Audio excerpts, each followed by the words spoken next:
Halo teman, jumpa lagi denganku Awang Kagunan Rahayu yang mengalami kasus yang sama denganku. Pertama yang aku tanyakan pada temanku itu ya, aku nanya gini pertama, hubunganmu dengan orang rumah baik-baik saja nggak gitu? Komunikasinya lancar nggak? Dengan istrimu, dengan anakmu, semua lancar nggak? Terus dia bilang, ya karena aku sibuk di luar ya. Jadi ketika sampai rumah itu kayaknya energi itu udah habis gitu. Ya begitu masuk rumah bawaannya itu pengen rebahan, pengen tidur, udah capek, pengennya itu istirahat aja. Dan untuk ngobrol dan segala macam itu udah nggak mood. Nah, seringkali ketika dipaksakan ngobrol, akhirnya kepancing, terjadi keributan. Jadi yang paling aman menurutnya nggak terlalu banyak bicara, sampai rumah bersih-bersih, habis itu rebahan, tidur. Sementara dia menghabiskan waktu dengan teman-temannya.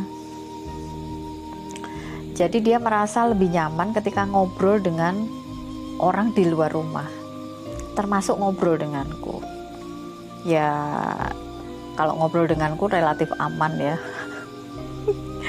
Khawatirnya kalau ngobrol yang lain-lain itu kan bisa jadi masalah gitu. Aku tanya lagi, terus hubungan kamu sama ibumu gimana? Baik-baik aja? Komunikasinya lancar? Terus kamu sama bapakmu gimana? Baik-baik aja? Komunikasinya lancar? Apakah mereka sudah mendapatkan cukup perhatian? Terus dia bilang, ya kalau sama ibuku ya wis ngono kuwi gitu. Karo bapakku ya wis ngono kuwi gitu. Sepertinya semua baik-baik saja gitu. Terus pertanyaan terakhir, kalau dengan orang rumah sepertinya baik-baik saja, kalau dengan orang tua sepertinya baik-baik saja, jangan-jangan yang bikin kamu maju terus mundur lagi, maju mundur lagi adalah dirimu sendiri.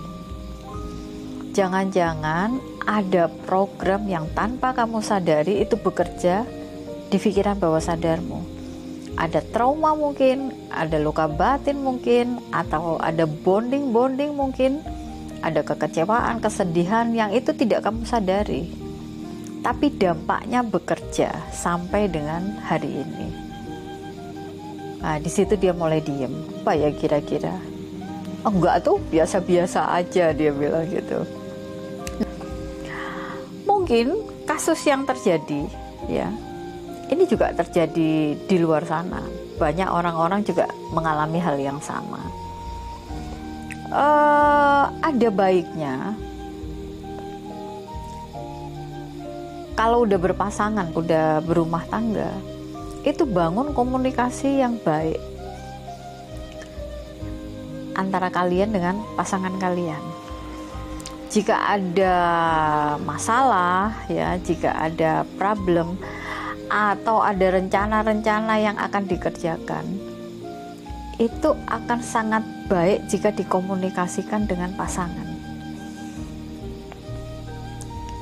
Ya, karena itu kan untuk kepentingan kalian berdua.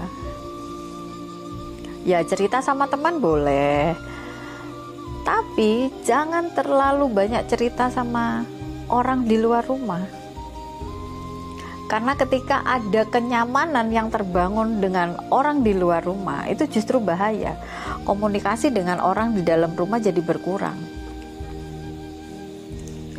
Kenyamanan untuk ngobrol dengan orang yang ada di dalam rumah jadi berkurang. Karena sudah menemukan kenyamanan di luar rumah. Terus ada beberapa statement yang lek ngobrol karo wong omah itu biasanya ujung-ujungnya ribut. Banyak juga sepertinya ya di luar. Ya ini kan tergantung bagaimana kalian mampu menjadi dua manusia dewasa ya. Mampu untuk membangun komunikasi yang baik. Ya. Karena komunikasi itu nggak hanya sentuhan doang. Biasanya orang-orang kalau berumah tangga itu komunikasinya itu bentuknya sentuhan. Padahal verbal itu juga dibutuhkan gitu. untuk membangun kepercayaan, untuk lebih mempererat hubungan, ya. Terus habis itu untuk membangun vibrasi yang sama.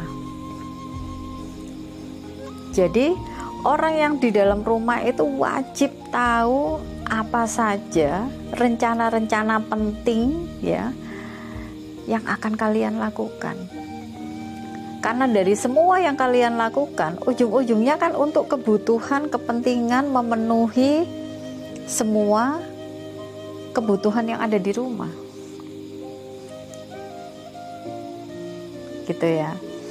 Dan untuk orang-orang yang ada di rumah, ya, ketika pasangan Anda datang dengan membawa cerita, ya cerita kan nggak selalu baik, ya, cerita, ada yang ceritanya kurang baik, terus cerita tentang rencana-rencana yang mereka akan kerjakan, ya, cerita tentang partner-partner bisnisnya di luar sana. Jangan banyak komentar,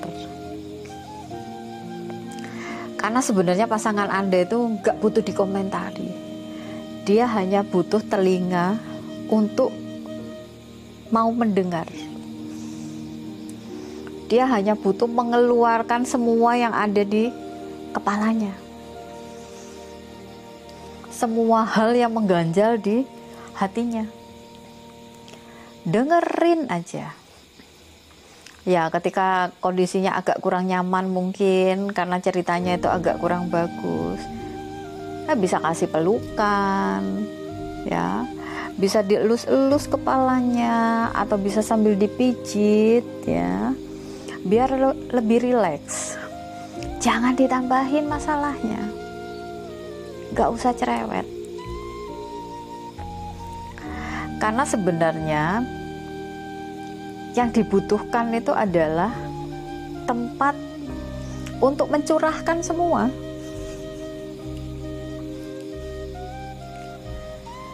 Yang dibutuhkan adalah tempat untuk dia bisa mengungkapkan semua yang ada di kepala dan yang ada di hatinya. Dia nggak butuh orang untuk menyalahkan. Dia nggak butuh orang yang rewel. Harusnya begini, harusnya begitu. Enggak harus. Karena setiap masalah itu pasti ada solusinya. Dan sebenarnya, ya, pasangan-pasangan Anda itu mungkin sudah tahu solusinya. Hanya butuh ruang aja untuk didengar. Gitu ya. Terus setelah itu, pastikan komunikasi dengan orang tua itu baik. Jaga silaturahmi.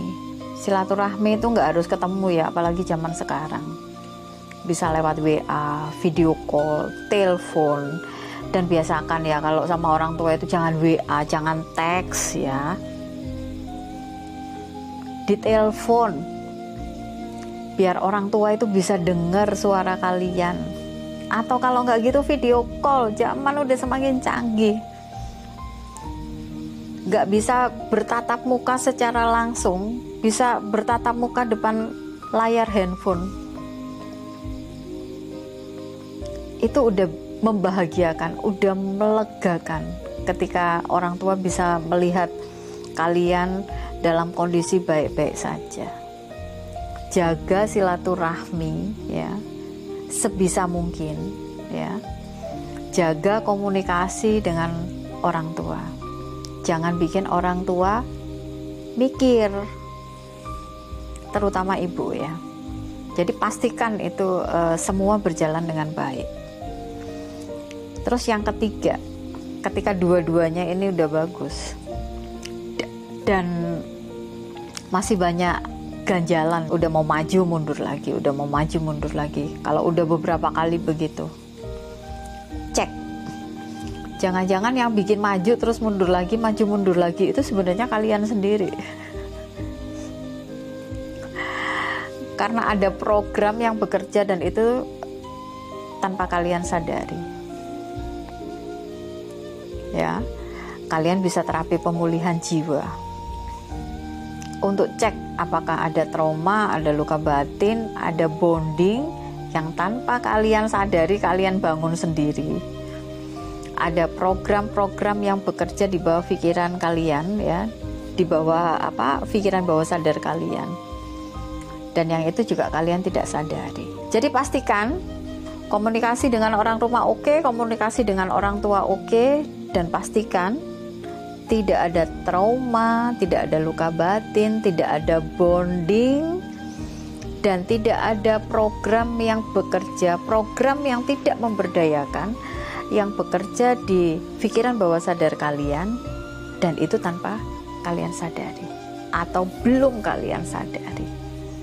Ya, kalau semua itu aman, harusnya nggak ada lagi cerita maju mundur lagi. Jadi proses kehidupan kalian bisa berjalan lebih lancar dan lebih mulus, gitu ya. Semoga membantu. Terima kasih. Rahayu.